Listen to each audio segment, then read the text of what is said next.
Come on.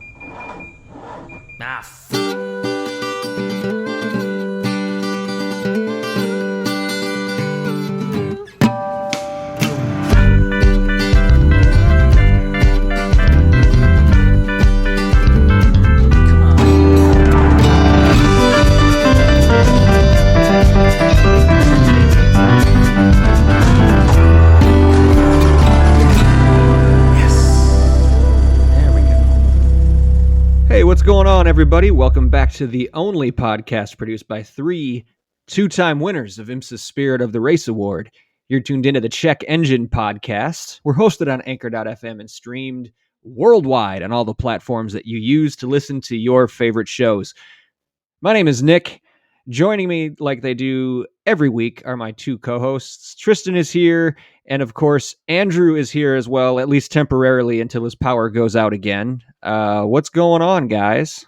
I mean, it's a risk. It was a beautiful evening or late afternoon when I got home from work, and promptly the power shut off for no reason. And then, they like have the text updates now. Mm-hmm. The power company, like, oh, this is what happened. There was never a cause reported. So, Squirrel. I mean, it's either embarrassing, right? Yeah. Or, they just don't want to say. I don't even think squirrel is embarrassing. From what I heard, that's what causes the most power outages. Is that true? Yeah, is squirrels chewing through shit. Arboreal mammals. And dying a horrible death, presumably. Yeah. Yes. Yep. I would assume. Also, yeah, at the same time making fried squirrel. So. Right, but free fried squirrel, so it's not all bad. And everybody wins except the squirrel, of course. Well, the squirrel was having a good time up until that point. Doing what it loved. Fun and then immediately death. Chewing through 1000 MCM cable. I mean, it could have been that. Either way, yes, you are correct. It's possible that I just disappeared at a certain point. So, Tristan, do we just keep going without Andrew? Does the show roll on, or do we try to get him back later and do like a two-parter? I think we entirely ignore the fact that he's gone, and still ask him questions and look for his input and see what happens. Just a little bit of great content. Yeah, just some silence. Yeah. I totally agree. Totally get it. Oh yeah, that makes a whole shit ton of sense right there. I'd have you on here, Andrew. I knew we had you on for a reason. Yeah, see, yes, I survived another episode. So what else is new, guys? What else we got to talk about today? Well, I know, Nick. Nick, you mentioned that when we were on the phone earlier that you had a topic that would get us a good chunk of the way through today, and you're very mysterious about it.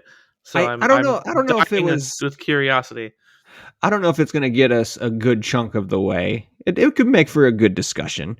I don't think it's nearly. I didn't nearly do the rabbit hole that Andrew did with guitars last week. So, well, in fairness, that really just laid itself out in front of me. I did not think it was going to go that way. But yeah, I do have a topic I think would be kind of interesting to talk through. But before that, I have a little bit of story time. Woo! A little bit of a parking lot adventure. So I'm pretty sure, Tristan, you're familiar. Not quite as sure, Andrew, if you are in downtown Oconomowoc, like the big parking lot, like in the back of Old Town Mall, and then by like the Depot restaurant. Yes. Okay. Sort of. Yeah. So Tristan knows what I'm talking about. So when you're up along like the row of buildings by where the Old Town Mall is, like, and you're going east, that would mean the depot's on your right. There's a curb there and like a little bit of landscaping, and then like the rest of the large parking lot. So I'm in that one piece closest to the line of buildings, and that I look over and I'm in my 97 Blazer, and I look over and there's an M3 going parallel to me on the other side of the the curbing and the landscaping. And at some point, these two separate lanes merge into one, but it's a parking lot, right? There's no signals or stop signs or anything like that. And I'm like, well, I'm not in too much of a hurry or anything. I guess I could just let him in. That's no big deal. And just as I'm thinking that, Fuel by Metallica comes on the radio, which, if you remember back, was like my lead choice for the Right Foot Down playlist. Sure, I thought it was a different song, but I'm sure I'm just wrong. It was on the list. It was on the list for sure. So, because it's on the Right Foot Down playlist, my right foot went down, and I gunned it, and I was not going to let that M3 in. And I'm like, I instantly, just like the lyrics of the song, I saw red, just bam, and I hit the gas, and like instantly my thoughts go to, or it goes from, I could let this guy in, to, I'm in a $3,000 Blazer, he's in a $40,000 M3. Who's got more to lose here? and I just went for it, and I was a complete asshole, and I cut him off in the parking lot. I mean, what are we supposed? Are we supposed to reprimand you for this or what? No, I'm just sharing the story. I thought it was fun. I thought it was fun. I kind of feel like we should reprimand him for that, though. Nicholas, you know this is reprehensible behavior. What did I do wrong? Tell me exactly what I did wrong. Nothing. I do that shit constantly. There's a plague in the city of Milwaukee. As soon as you cross into West Ellis, of people merging from the right, or at a light using the right-hand turn lane to go straight. I joyfully make sure that they almost hit a parked car every time anyone does that to me. Yeah, that's not even like a seeing red thing. That's like you're a noble crusader laying down the letter of the law. That's what I feel. That's what makes me feel. Yeah. So, but I do definitely see red when that happens. I'd get unbelievably furious about it. But that's not like healthy. Because someone's being a douchebag. Like the person in the M3 wasn't doing anything wrong. I mean, other than owning an M3. Other than that, valid. I'm sure maybe he got so angry that he spilled out of his BMW coffee cup all over his BMW vest. Soaked through the vest into his BMW polo shirt. Oh, and then burned the BMW tattoo underneath that. Was it like would be over his heart? Yeah. that would be baller if that happened. What a thing to wish on a man. But shout out to James Hetfield for give me fuel, give me fire, give me that which I desire, and just completely changing my mood in that split second in the parking lot. It's funny that you mentioned parking lot shenanigans, because I was subjected to parking lot shenanigans.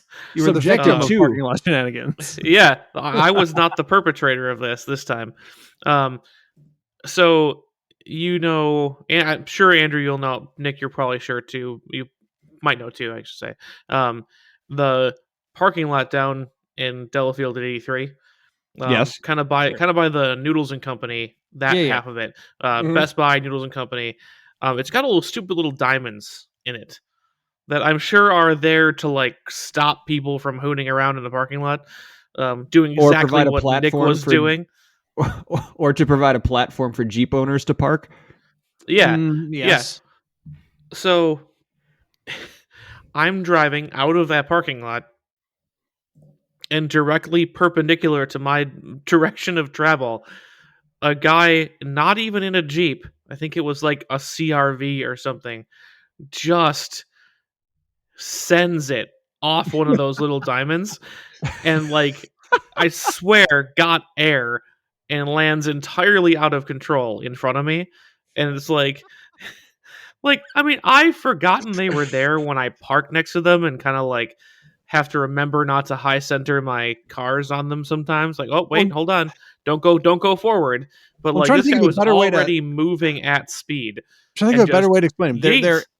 They're like every other parking space, every third parking space, every third or fourth parking space. There's like a little diamond that takes up the upper right or left corner of adjacent parking spots to make this diamond. Yeah, and they're four curbs, like just 4 little mini curbs, but roundabout curbs. They're actually angled curbs. Yeah, they are. Yeah, they have a curve to them. They're not 90-degree curbs. And at the top, they will scrape the tits right off of your car. I parked my A4 on one once because I forgot it was there, and just kind of but if you were to go over it, if you were to mantle it. Yeah, I mean that's what I did. Like I got up over the top and then went dunk and was resting on a frame rail and had to be removed.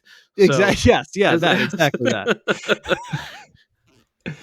And this guy said, I'm not getting stuck on here. Let's go for it. And just threw his car over this little diamond in the parking lot. He didn't get stuck on it though. So he did not get stuck. Now maybe he was listening to the same song Nick was. Could have been. Maybe. James Hetfield has that effect on people. He might have been getting stoked for Moab too. In a CRV. Yeah, CRV or whatever. Yep. Wait, no, they make no, that's the RAV4. They now make TRD Pro RAV4. Yeah, something like that. Yeah. So no one hit you though, or anything like that. You just no. It was definitely one of those just sit and watch in awe as it happens in front of you. Like one of those. Go ahead. Say like one of those old humans are awesome Red Bull YouTube videos. Yeah. Yeah, exactly. Just sitting there in my car holding a Red Bull watching this happen. That would have been a nice meme there. Yeah.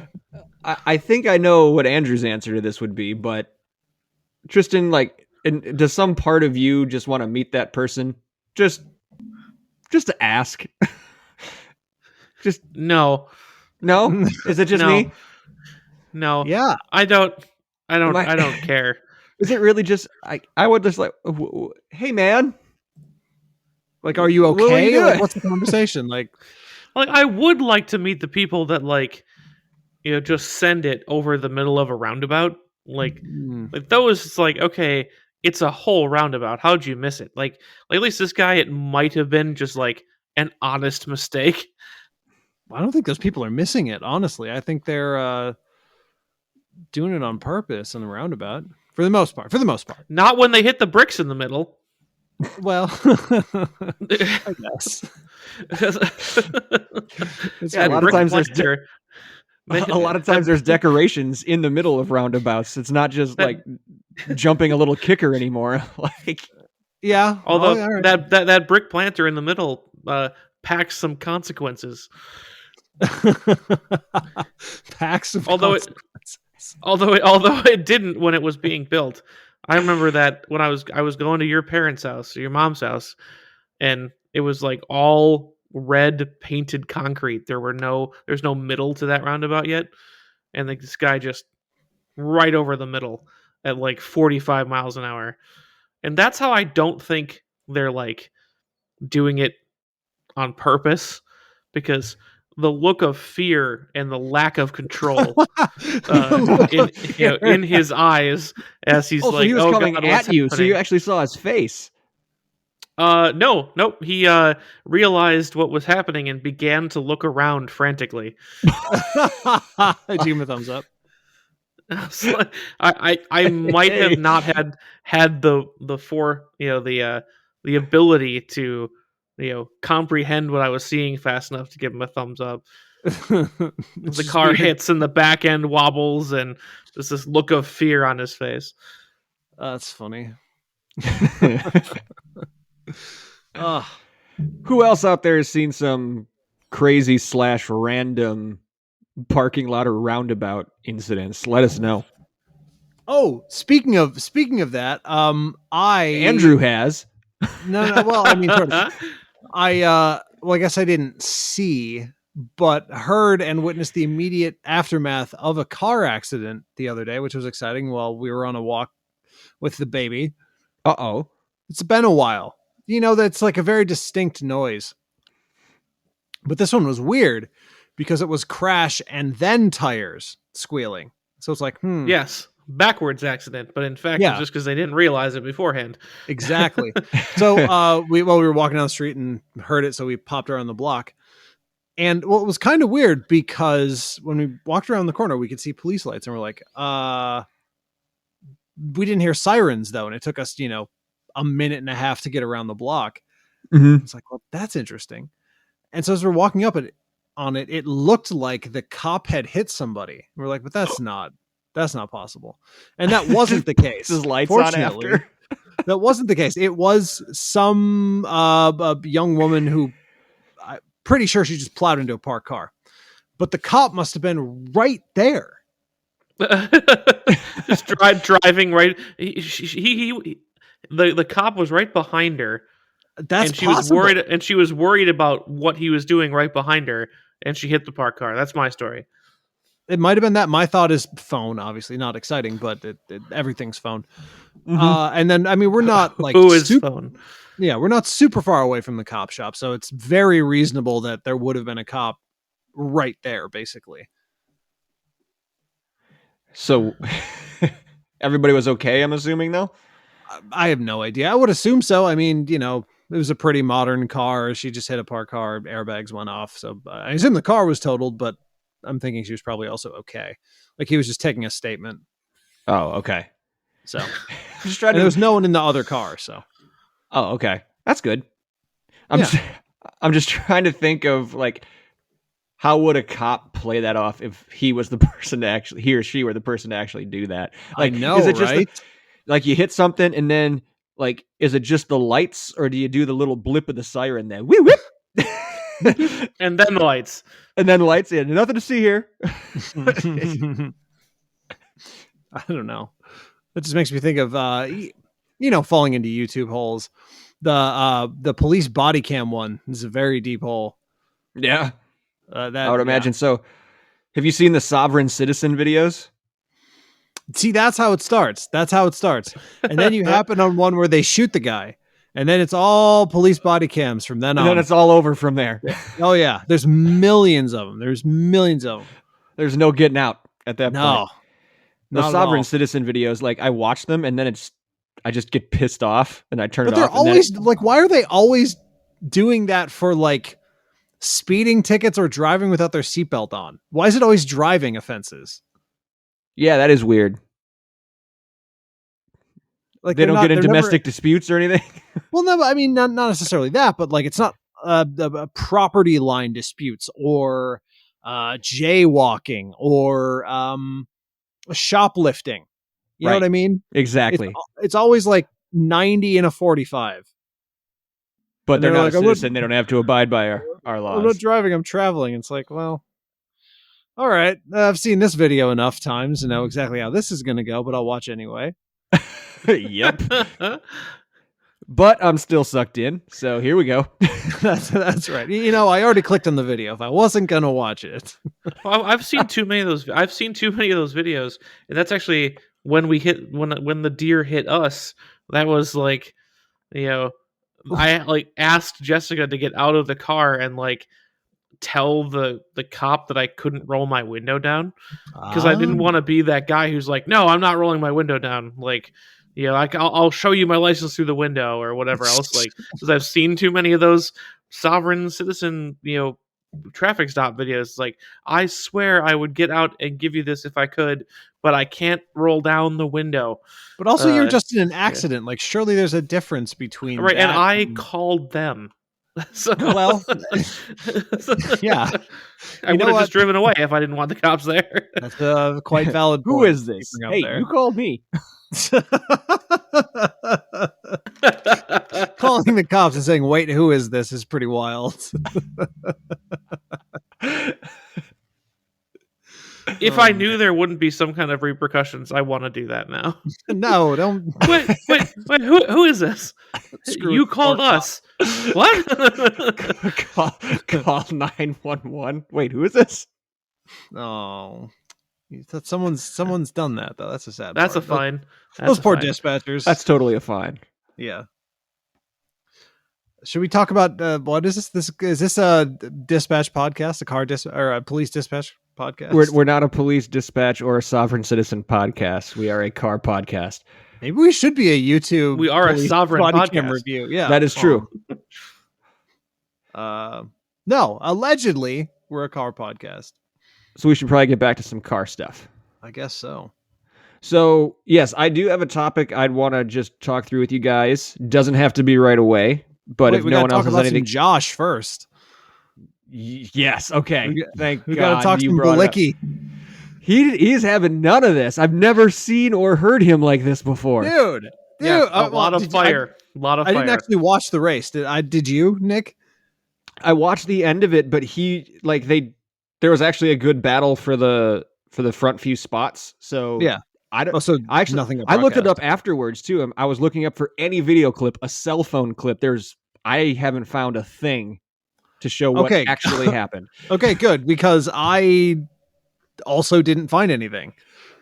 All right. So what I can gather is there was quite some racing during the Xfinity. This is during quite Xfinity, some racing. Yeah. There's quite some racing. Euphemism.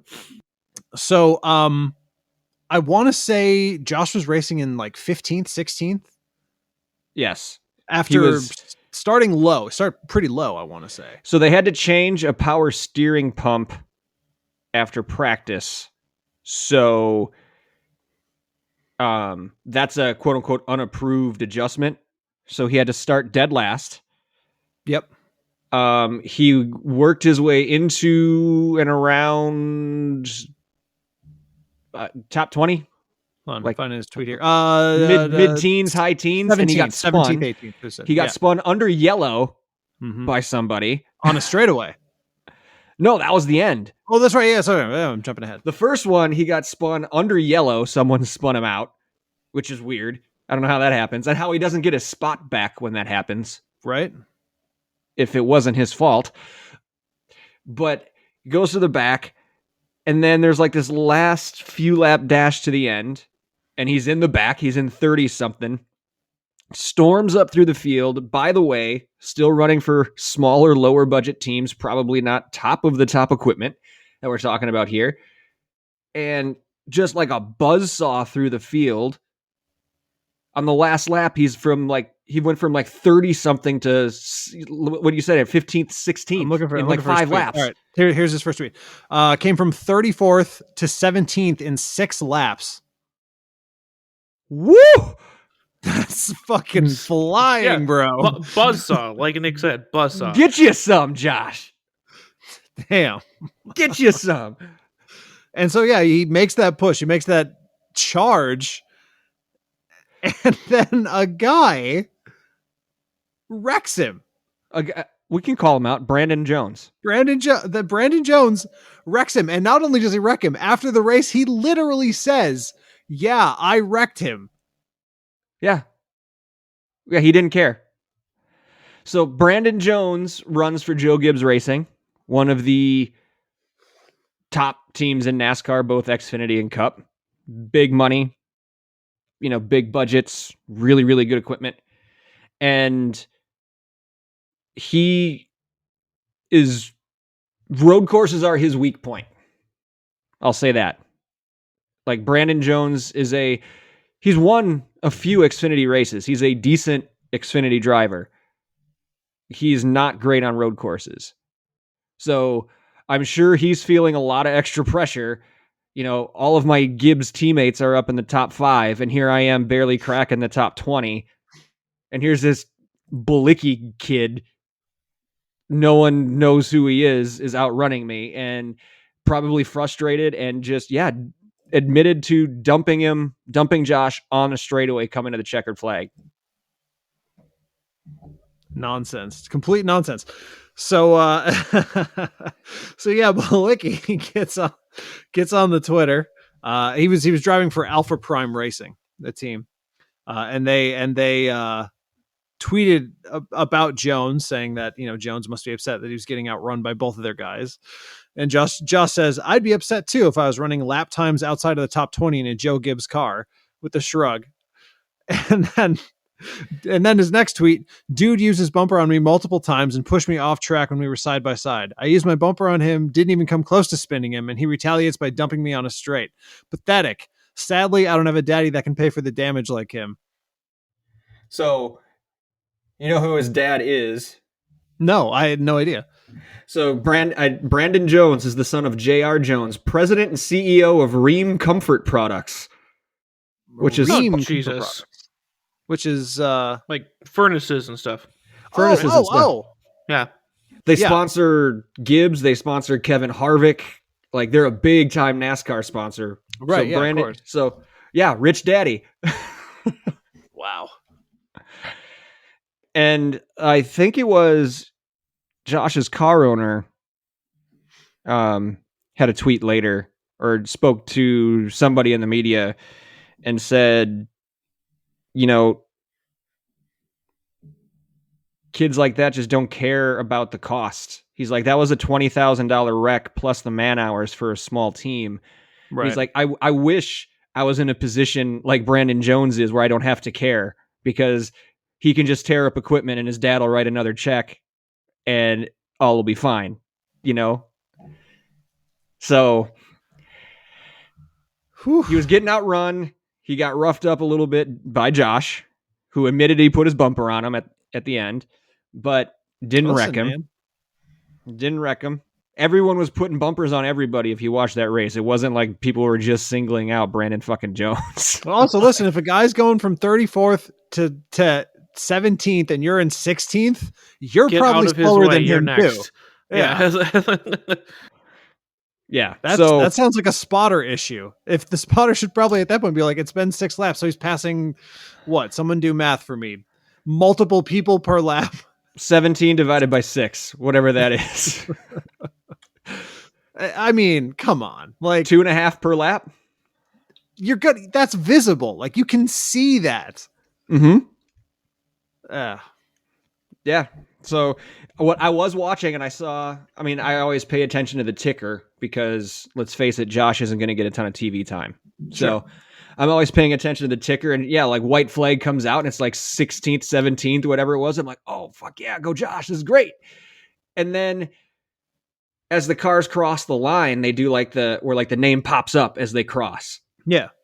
So it's like, you know, the camera followed the leader of the line. So boom, Allmendinger pops up and then it was pop, pop, pop, pop, pop, pop on the screen. And it gets down to like 15, 16 range and no Josh. I'm like, what the? And in the 20s, no Josh. I'm like, what the fuck? What happened? It was brutal. The last lap. How does this happen? Brandon Jones is how it happens. I mean, let's see it, Josh. Let's see it week 2. You know, let's go back to back with crazy charges and great finishes. I mean, he's been doing well this year. Yeah, he was 16th in Atlanta in the Cup Series last week, 2 weekends ago. Yesterday in the Cup race, I think he was just outside the top 20. Yeah, I was going to say he also won the Cup. Yeah, right, of course, and then came back and raced the next day. Yeah, right. That's Brandon Jones. Yeah.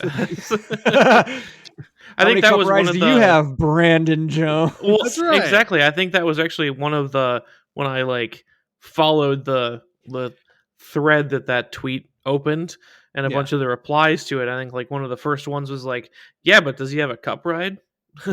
or like, "Yeah, but you've got a Cup ride" or something like that too. It's right. Like, you know, it's like, man, come on. Yeah, just knock it off. I want to see. Is Josh gone? Like, you know, he came from a road racing background, so you know, like a place like Circuit of the Americas is going to be one that he circles. But has he gone full NASCAR? Is there going to be a retaliation? Oh man, is Josh gonna just squeeze Brandon Jones out of the way coming up here? And I don't know how many Xfinity races Josh has left. Like those are kind of he kind of puts those together week by week, so it's not going to be like something we look forward to this week, I don't think. But like the next time Josh is in an Xfinity race, because you know Brandon doesn't have a Cup ride. Mm-hmm. Is Josh going to make that car super wide or use that bumper a little bit harder on him? I hope he does. I was going to say, it seems fair at this point. Yeah. Especially with NASCAR, because officials don't do shit. I guess they don't. I mean, I guess clearly not. Yeah, I guess have at it, guys. Just do whatever the hell you want. Yeah, but I totally wrecked him. Asshole. Asshole. Well, I mean, listen, just don't. I get it. If there's no punishment, then who cares, right? If there's no punishment, who cares? Right. But then you get what you deserve. Like if that's the way you want to take it, then you get what you're asking for eventually. Dole out a little street justice. That's right. Yeah. But I mean, the three, like we know Josh pretty well, and like that's normally not in his personality. A lot of times because he's got to save equipment, right? So, I mean, is it going to come to that at some point? I don't think Josh is going to be out there headhunting this guy. No. I think he'll probably race him hard. But if they happen to be alongside each other or close to each other, yeah, things can happen. Solutions presents itself. Maybe I didn't hear my spotter when he said you were outside. That's tough. That can happen. That's tough. These cars are pretty loud. Cars are loud. I mean, the radio plug wire could have just popped out. I mean, oh man, what are you gonna do? So many things could happen. But no, I love to see the fire from Josh. It's just fun seeing, frankly, more consistent results from him with some more consistent equipment in a new generation of car, like all that stuff kind of converging to kind of bring him a little more out of obscurity is all just awesome. Yeah. And you know what? Look, if this is what it takes, like I've seen a lot of articles pop up on my news feed about this. Like, so if this is what it takes to get Josh a few more eyeballs, then so be it. Yeah, exactly. No such thing as bad press, right? Well, not the wreck, but the fact that he's standing up for himself, and if it takes a Twitter beef to put more eyes on him, then by all means, go get it. Hazard of the time, absolutely. So, I think a lot of people now are going to be a little more aware of who he is, and hopefully be aware that you don't want to fuck with him. Exactly. That was fun. It is a little weird to see that kind of meta narrative happen to people that not that we're like, hanging out with Josh all the time, but we know him. We've raced him. And we didn't wreck him, Brandon Jones. That's right. Yeah, we can race him clean. He was kicking our ass too. It's okay. I say I for one suck. So. Me too. Doesn't mean you just take everybody out because you suck. Yeah, exactly. If we can do it, I'm sure Brandon can do it too. He can find it in there somewhere to do it. Yeah, race a little bit cleaner. But anywho, yeah, go Josh. Good on you. He did say too, there was an article they followed up with him. I think it's like an independent place. It's like Toby Christie is the website. Sure. And he told, if it was Toby or one of the other writers for that website, that Josh told him this, that after he put that tweet out, like 3 or 4 drivers reached out to him privately and said, he's done that to us on road courses too. Damn, man. Like now it's revealed that it's like systemic. The guy just wrecks people when he's frustrated on road courses. What's the next road course? How far away is Road America? Is it Mid-Ohio? That's probably Mid-Ohio. Ooh. That's tight confines there. There's not a lot of room to run. Oh, shit. It's all snuggly buggly. Road course that plays like a short track. So like an autocross track, yeah. Yeah. I'm looking it up now. NASCAR Xfinity schedule. How can you do that? How can you have done that so many times? You get a reputation for it. You know what I mean? Like what a shit-eating thing to do. Yeah. Honestly, like what are you doing with yourself, man? Circuit of the Americas, Richmond, Darlington, Texas, Charlotte.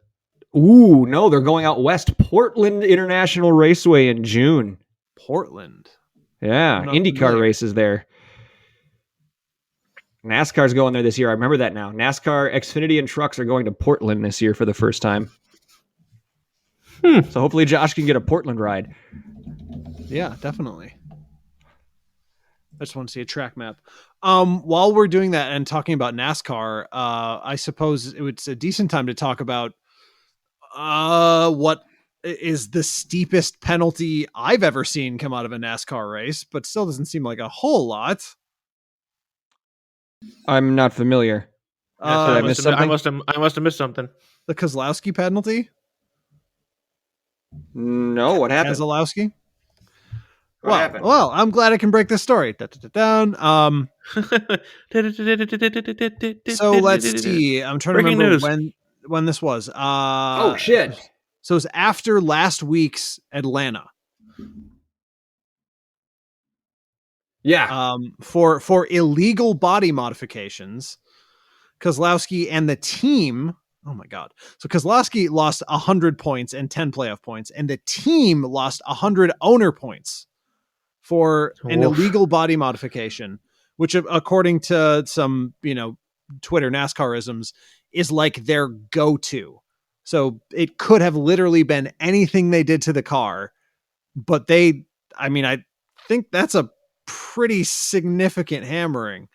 And there also was $100,000 fine for for the crew chief. Yep, Matt McCall, and a 4-race suspension. For modifying a part from a vendor. What's interesting is that despite all this, he qualified 26th. Well, so apart from really didn't help. Whatever they were doing wasn't working. That is a very important point. But I mean, sometimes cheating's worth it. This doesn't seem like it. That's right. What is the possible point total in NASCAR? Like, what is 100 points in the scheme of things? Couple of races, like a couple of perfect races. Like if you lead most laps, win stages, win overall, it's like a 50-something point haul for somebody. Just out of curiosity, so Chase Elliott, the points leader, is 208 right now. 208 after 6 races? 5 races? 5 or 6. Yeah. So when Kozlowski said it's not crippling, he was a liar. I mean, that's significant, I would say, especially if he's qualifying 26th. Yeah, it set him back 2 or 3 races, probably 3 races. We'll say. Yeah. Just to be safe. So wait, ESPN called it a knee buckling penalty. It's the biggest numbers I've ever seen. Yeah. Well, I mean, come on. I mean, the whole point of this is that, like, the whole point of this new body and everything and the new style car is that everything comes from a vendor. You just bolt it on and go, and you don't have to worry about any of this shit. Right. Like, come on, guys. What are you doing? It's engineers. They were never going to do that. That was never a reality. Let's face it. Yeah, I know. Yeah. If you ain't cheating, you ain't trying. Well, I mean, listen. And if you're not changing things, you're not an engineer. I mean, that's, these race there's things you can change and things you can't. Like, if the body literally comes from a vendor and you just put it on and, like, this is the spec, you think they're not going to notice that you put a new one on? I mean, yeah, but at the same time, I mean, think about, we can, put the Southern accent on it all we want. Imagine what's going on in F1 right now. It's just that F1 cares less unless it's blatant, right? Yeah. Yeah, they're getting like completely new parts depending on the team and the budget every 2 or 3 races. Yeah. Like the car they finished the year with outside of having 4 tires is a completely different car than the one they started the year with. Well, I just meant like, we're next gen in the top 2 most expensive racing series in the globe. And I mean, I would wonder what a similar penalty would look like in F1, or if F1 would even dare to come down on a team this hard without giving them 2 or 3 significant wrist slaps. You know what I mean? Yeah, I'm gonna look that up. What is the stiffest severe penalty? That's not like killing a team off or fully kicking a driver out or I don't know. What else could you do? Taking a championship away from Max Verstappen. Let's see here. 7 biggest punishments in Formula One history. Oh, now we're on to something. This is from 2020, so I don't think anything has happened in the last year and a half to usurp any of this. Did it come out after the championship? Wait, that's 2021. My fault. Let's see here. Oh, they didn't actually have to. Okay, so I thought this was going to be like number 1, but this is just like a full-on article I got to try to read through. Sure. Let's see here. While you're doing that, we can go through some NASCAR ones.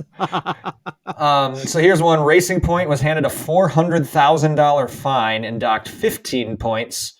What year? Racing Point was more dollars, fewer points, but I don't know how many points there are. This was 2020 for using Mercedes-designed rear brake ducts.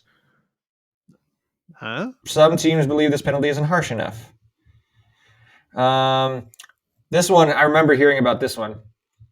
At the start of 2007, Ferrari chief mechanic Nigel Stepney was unhappy with the way things were going at the team, especially once he was reassigned a job at the factory. Later that year, he was accused of sending 780 pages of confidential Ferrari information to McLaren's chief designer, Mike Coughlin. And this had been back in the days when you had to mail it.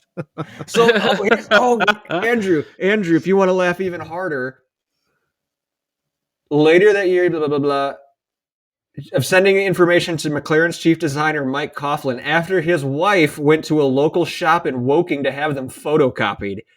Oh, God.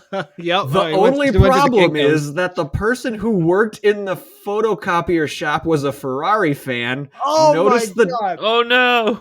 Noticed the documents were confidential Ferrari property and contacted the factory to inform them. What a snitch. That's awesome. That's nonsense. Come on. Oh, man. Oh, what other ones? That's a good one. That's funny. Well, okay, so that's how they do it in F1. Let me give you a little taste of how they've been doing it in NASCAR. This one, the first one on this list is silly. In '83, Richard Petty was fined $35,000 and lost 104 points. I mean, talk about a silly penalty. 104 points, $35,000 fine for having left side tires installed on the right side of his car and having an engine 23 cubic inches too big. Ooh. Well, I mean, that's the big part. And he was allowed to keep the win. It just penalized. That seems like not enough penalty. See, that's what I'm talking about. Like sometimes cheating is worth it. This didn't seem worth it. Right. Okay. Another one. Carl Long. Wow. This is a big one. And this was in 2009. So Carl Long in 2009 was fined $200,000, docked 200 points. And double the fun. Well, Andy was suspended for 12 weeks. Wow. Did he murder someone? No. What he did, the engine was too big by a 1/16 of an inch. Well, sorry, 1/6 of an inch, not a 16th. 1/6 of an inch. Like cubic inches? It must have been.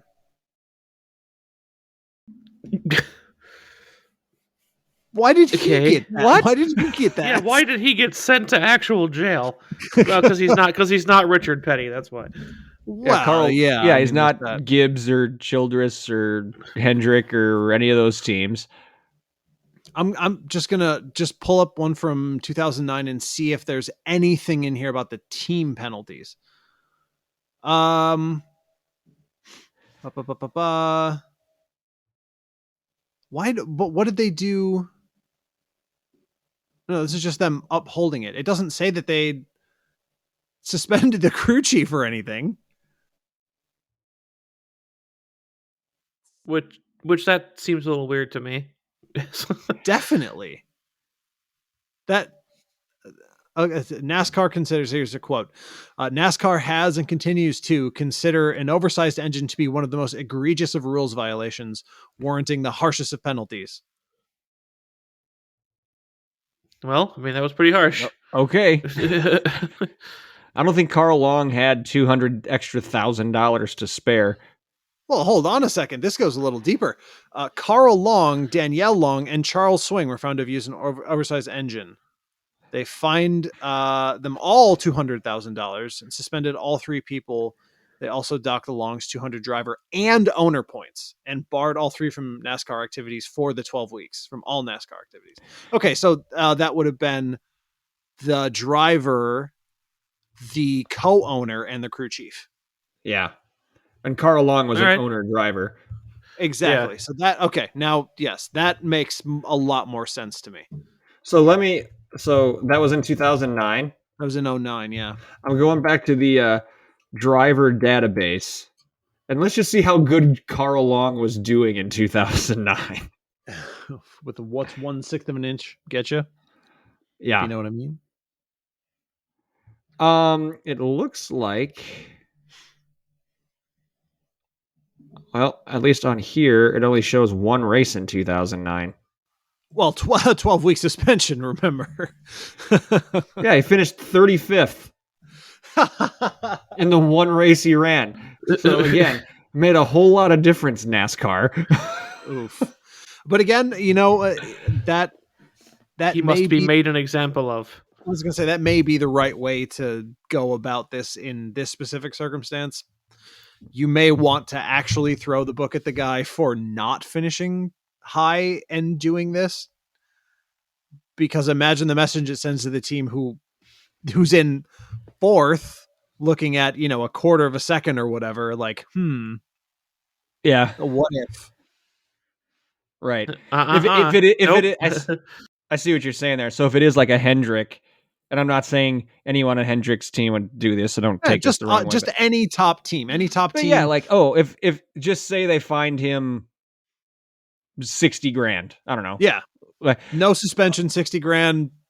Okay, so if I'm a Hendrick and I'm trying for an extra quarter second, is it worth a $60,000 fine for maybe 3 or 4 wins before they figure it out? I would say so. Exactly.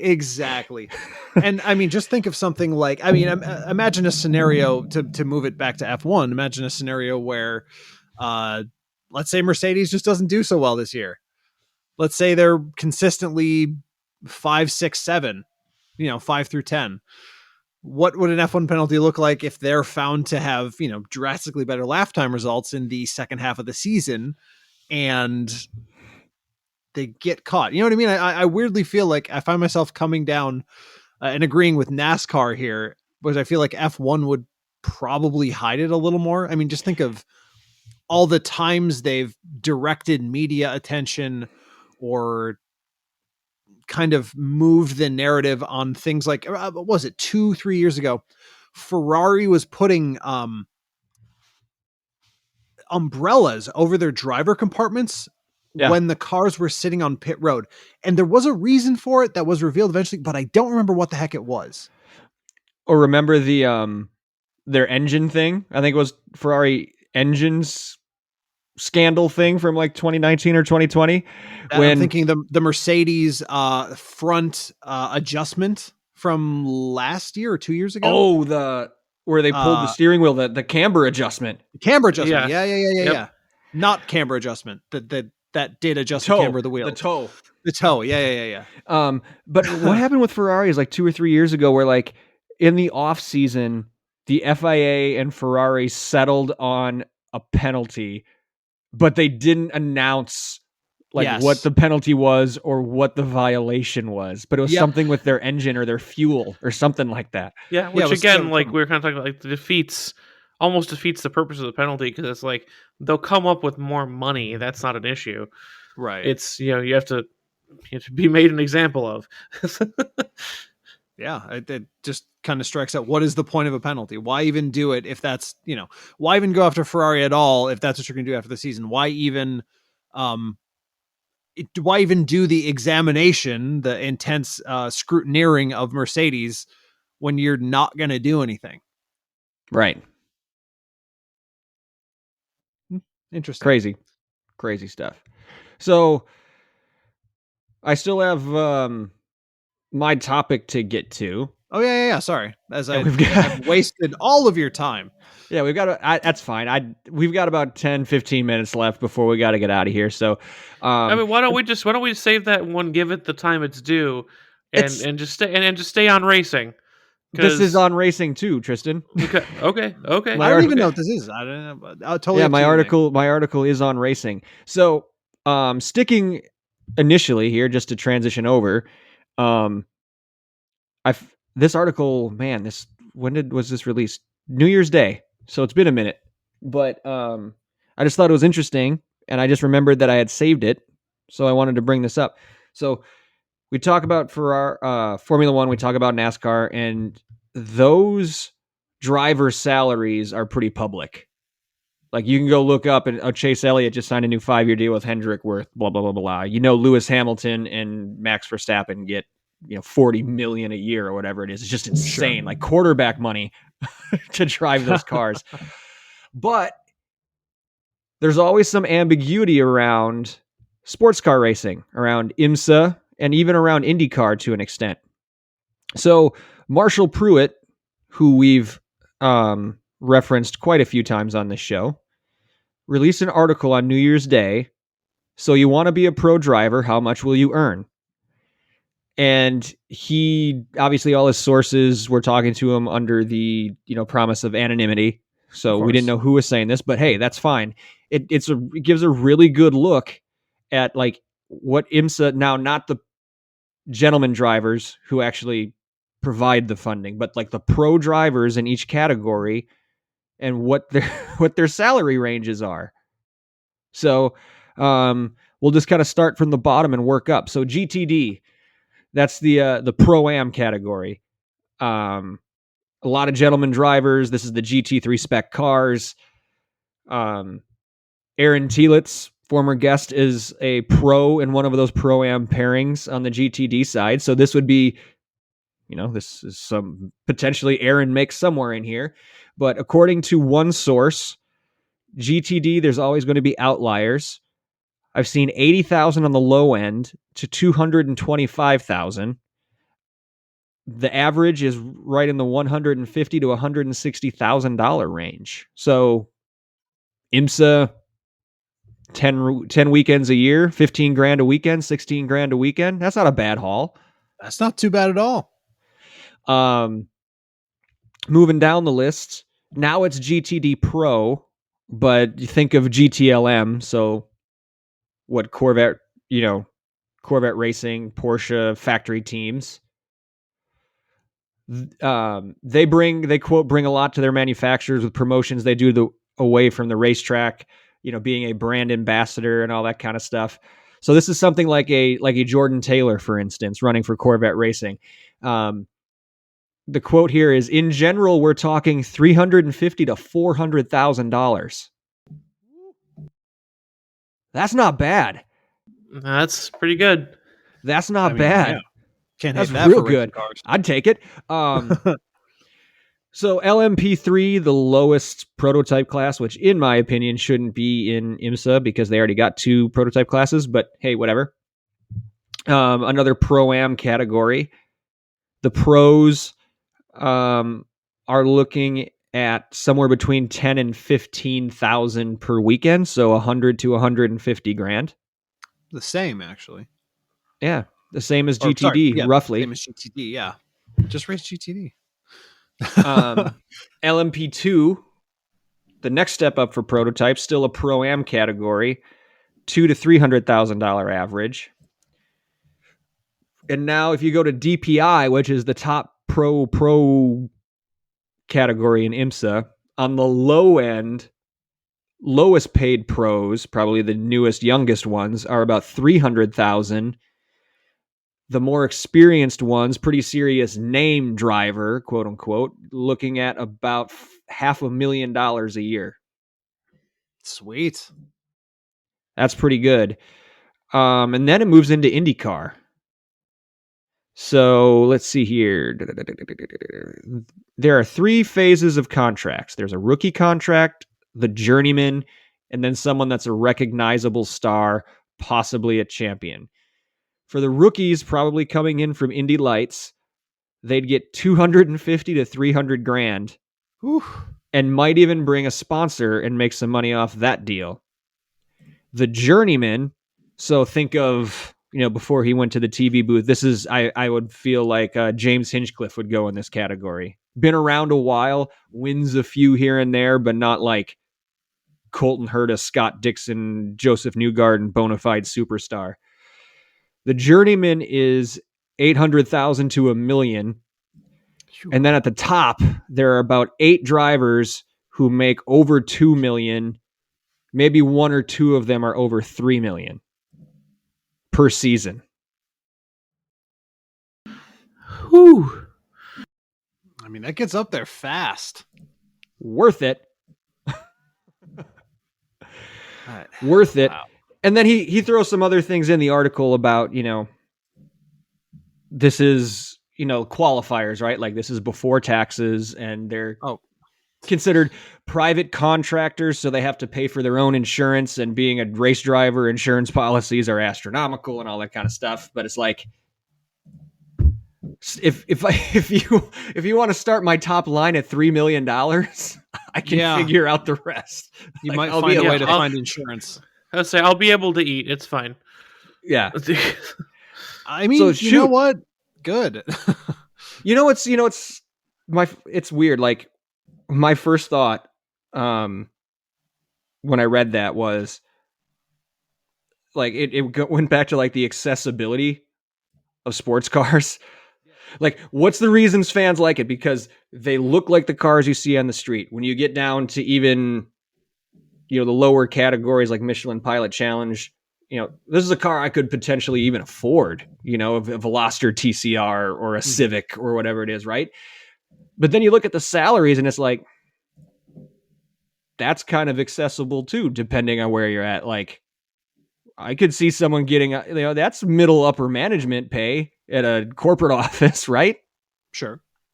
It's not too far out of, the $3 million for, like Scott Dixon makes, that's way out there. But, those GTD pros or those LMP3 drivers, like, yeah, they're even making what we make. They're just the everyman. They're even making what we make. I mean, yeah, maybe. Depending on who guess you I don't get paid enough. Yeah. Vaguely, yeah. I definitely don't get paid enough. Yeah. Yeah, so if that's what the everyman is making, I have to have a conversation with my boss. Yeah, exactly. But I just thought that article was interesting. I didn't expect it to take a ton of time. No, that is really interesting. I mean, something I think about a lot, especially when it comes to IMSA, is what I perceive to be the difference between the people who go and watch the racing, and maybe this is just, me being prisoner of where I am in life, versus the title sponsor. Now, obviously, since WeatherTech has become the title sponsor, this is a little different, but when it was, watches Rolex and even PRS and, like the dentist guitar and what was the Tudor watch thing was one that really threw me off when we went to go look at the actual, they had a tent in, it was Watkins Glen. I think that was during the Watkins Glen deluge. Yeah, it was in Watkins Glen. It was just so bizarre to me because they had this Tudor watch stand outside of essentially fairground bathrooms and like a hot dog stand next to it. Yeah, here's a $4,000 watch or whatever. Oh, that was the cheap one. They were like 13 grand. Yeah. Like they were I'm just a ridiculous amount of money. And yes, I get it, right? On the other side of from the hot dog stand was 3 Corvettes, right? 60,000, 120,000, whatever they may be. But it's just something so perverse to me about specifically like something like a watch being in the several thousands or double digit thousands of dollars. especially when compared with a car. Like when you're talking about road racing, you're like you said, exactly like you said, Nick, you're talking about the entry level being the modified version of a $20,000 car. That's what we're talking about in TCR. Yeah. Or a watch. All right. Got it. All right, great. Yeah. But I think it's just excuse me, it's just the perspective, right? Because there could be some people who are more than willing to throw down $13,000 or $15,000 for a watch or a pair of Jordan sneakers that are super rare or whatever it is, and then look at cars and be like, yeah, whatever, man. Like, it just gets me from here to here. It's no big deal. Like, that's actually a good point. But I guess, my assumption is always that the people at a race would value a car. But then again, maybe I'm looking at it the wrong way because, of course, there are people at those races who pulled up in their Ford GT, in their McLarens, AMG, in their LaFerrari, their collectible Corvettes. And so maybe it's my fault that I'm expecting the people at races to be everymen, and maybe they're not. Maybe they are the people in the $300,000, $500,000 a year, million a year category.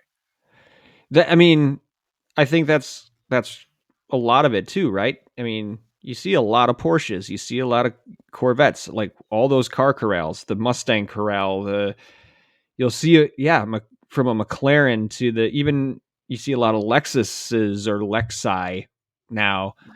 Lexi. That's the clientele. If the clientele can afford to roll up in a Callaway Corvette or a souped up Porsche or whatever it is, like, that watch probably isn't too far out of their reach either. Yeah, true. And I'm sure IMSA has it on the back end somewhere whenever they're talking to corporate sponsors, right? Like, here is the demographics of who watches the races. Oh, of course. I would expect who nothing comes less. through the gates on a Sunday, like, their average income is this, their, age is this, like, they know all that kind of stuff. So I'm sure the people who are getting in there, like a Tudor, now their Tudor isn't in it anymore, so they probably saw it wasn't worth the investment, unfortunately, but like they had to at least say, like, okay, a majority of these people could probably afford our shit. You actually make a really good point. It probably wasn't worth it for them. Well, I mean, they'd still be there if it was, right? Yeah, no, you're exactly right. They absolutely like, it's been worth it for WeatherTech because they've been there for a really long time. I'd say for a while now. Yep. And it's not just sponsoring the series. They've got WeatherTech Racing where they it's 2 cars that they're fielding now. Like, that's a ton of money. But like, WeatherTech is everywhere. So for them, it's worth it. But I guess that's something I'm interested in sort of broad strokes. Who, in the broad sense, who economically speaking watches racing? I bet you we can do a little digging and find some stuff. If we were to live in a society, who in that society would watch racing?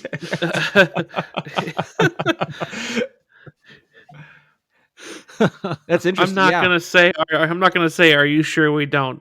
Prove that we do. I mean, I have some assumptions. We can, of what annual household income is, where it's the most versus where it's the least.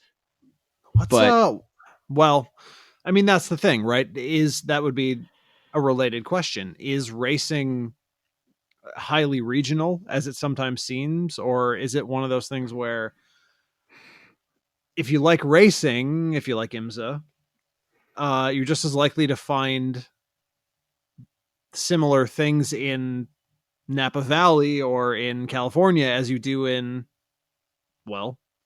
Wisconsin, in Elkhart Lake? Yeah. Go ahead. I especially think with broadcast as well. I mean, I think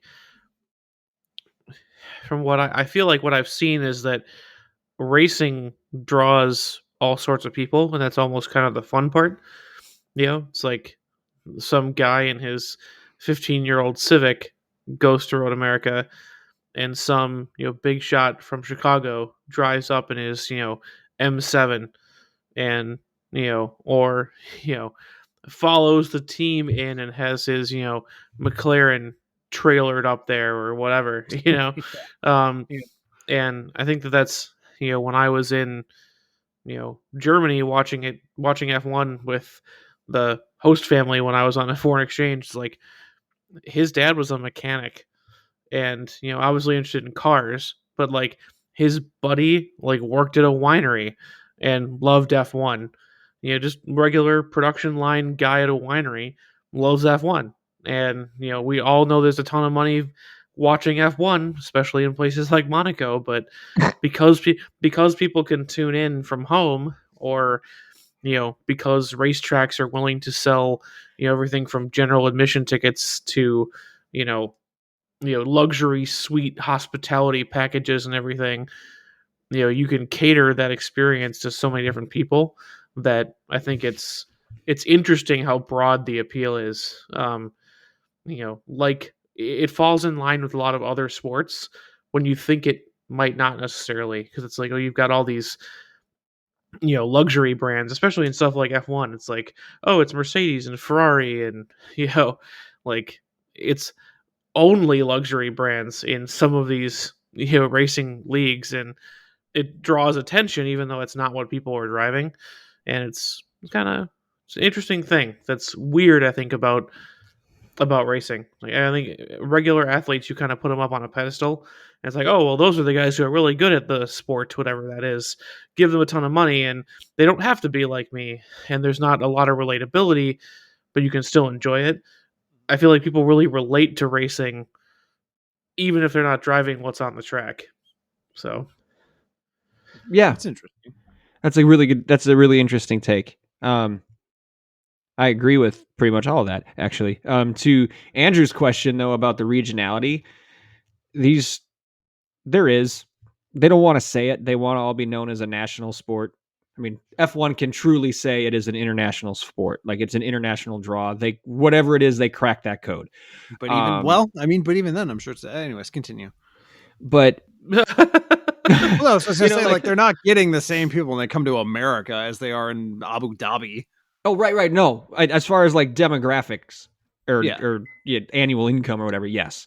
Annual but income, like if you're just talking about like popularity, like there is a definite regionality to it. Like NASCAR is more popular in the Bible Belt than it is up here. There are lots more fans by general volume, but if you go down to Georgia, the Carolinas, Tennessee, Florida, Texas, Louisiana, like that is where NASCAR is. But that's where it's the most popular. If you look at IndyCar, like sometimes they do like when they talk about TV ratings, they talk about individual markets. IndyCar almost always is obviously Indianapolis, but then Chicago, Cincinnati, Milwaukee, St. Louis, Detroit, Grand Rapids, like the hotbed, which I think is why one of the many reasons why Road America is such a big time race on their calendar in terms of attendance, is because we're in IndyCar Central in this area of the country. Like it is upper Midwest is IndyCar Central. It is a ghost town when they go race. Well, Long Beach is a little bit different because that's a weekend event and a festival. Sure. But like they go to, Laguna Seca or Sears Point in Northern Cal, or they were just in Texas. 5,000 people they thought went through the gates there. Like, oh, shit. Like we got to get down to Coda for that. Like nobody goes to those anywhere else. You're not going to see if 5,000 people go to see a race at Coda. You're not going to see another person. That track. No, this was at Texas Motor Speedway. It was at the okay, all right. I was like 5,000. It looked like a tire test. Yeah. You want to hear what they did though, Andrew? How dumb this was? How the local promoters are completely clueless. They started that race before noon on a Sunday. None of those people are going to be out of church yet. It's Texas. That's rough. Why would they do that? I mean, maybe it doesn't matter. Maybe time slot, NBC time slot. Poor. Yeah. NBC time slot, and they know no one's coming anyway. No. They wanted network TV. But NBC was like, hey, you got to start it by this time. And they're like, okay. Yeah, of course. Well, I was thinking, looking back, when we went to Mid-Ohio, that was not a busy race day. Like that Sunday. For IMSA. Yeah, for IMSA, there was not that many people there. Compared to Road America, no. It was a decent compared to Road America track. or, second visit. Look at IndyCar. Other places we've been too, yeah. When IndyCar races at Mid-Ohio, look at the crowd there. It is packed. I remember looking up when we were there for IMSA, looking up back at the grandstand, sort of on the starting straight, the front straight, not the starting straight. Looking at the grandstand. It's so confusing. Yes. Yeah. And being like, there's nobody here. Like, this is not slammed full of people. No one's around. Yeah. Anyways. But yeah. What do you think, boys? We spent enough time talking about racing for tonight? I think so. Sure. Did we accidentally have an entire podcast about racing? We just did. That just happened. We did. That's not something we try to do.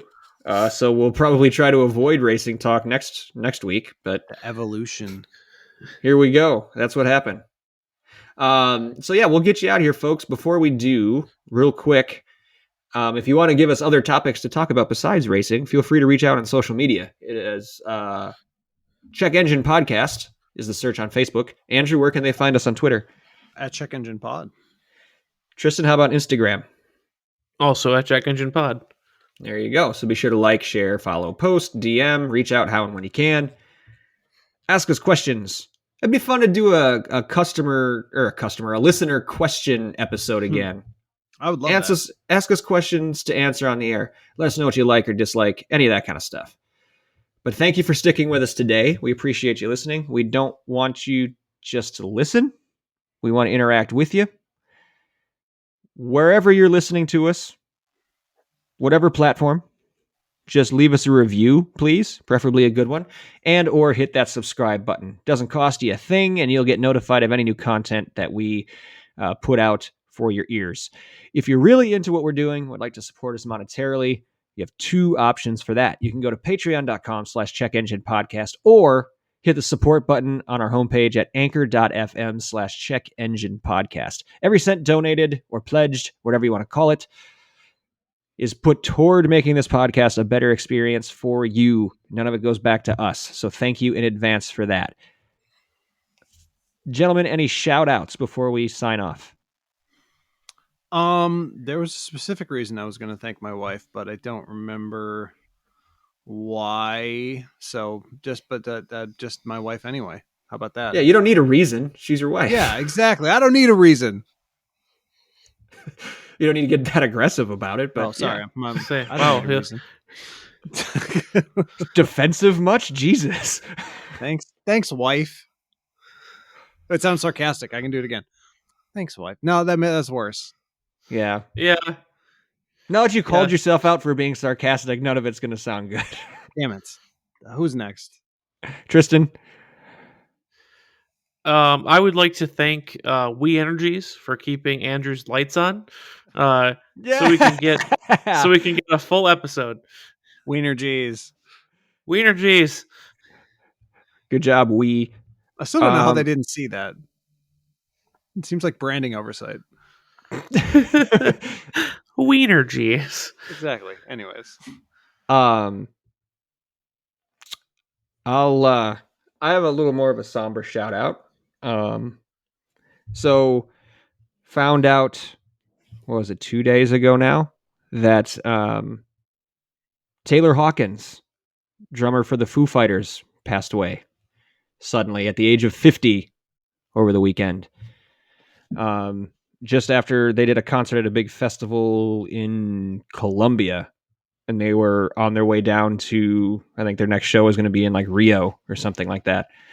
And they found him in his hotel room. And I personally am a massive Foo Fighters fan, a massive Dave Grohl fan.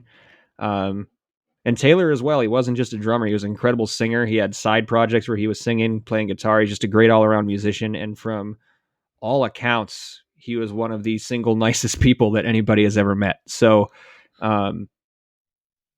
that one was some shocking news for sure. And I just want to say thank you, Taylor, for being a part of some of the best music I've ever heard in my life.